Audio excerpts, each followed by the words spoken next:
जी sir. जी, सबको मेरा नमस्कार।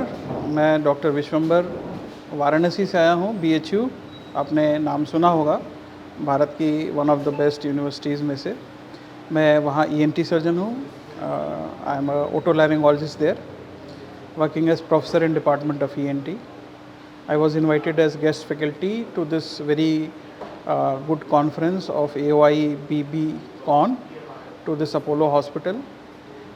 Delegates from across Odisha have come here, and I was here to discuss upon the topic of tinnitus, which is nowadays rising because of increase in noise pollution and headphone use, which we are doing regularly. So the cases are increasing. We are here to discuss that, and we learn from each other. Definitely, people coming from other parts of country like Jaipur, Bhubaneswar itself, and Bangalore, Kochi. We learn from each other, and this is how we grow. So to grow, so that the delegates can grow, we can grow together, these conferences are organized, and I am part of it. I spoke on topic of tinnitus management, whatever experiences I had till now on a wide range of patients. ने कहा है कि 2040 तक भारत के 50% लोग जैसे आज headphone इस्तेमाल कर रहे हैं, अगर करते रहे तो 40 के ऊपर 50% लोग बहरे हो जाएंगे। तो इसको बचाना हमारा एक काम है।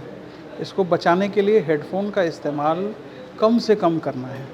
लेकिन जब हम आज के युवा से कहेंगे कि कम से कम करना है, तो वो नहीं करेंगे।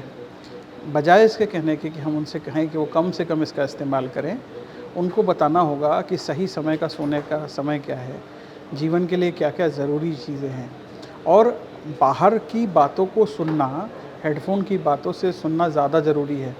और हेडफोन या टेलीफोन का प्रयोग आवश्यक मात्रा में करें, ताकि ये जो बहरापन आने वाले समय में बढ़ने वाला है और एक नंबर डिजीज़ बन जाएगा कुछ दिन के बाद, तो उससे बचना हमारे लिए ज़रूरी है।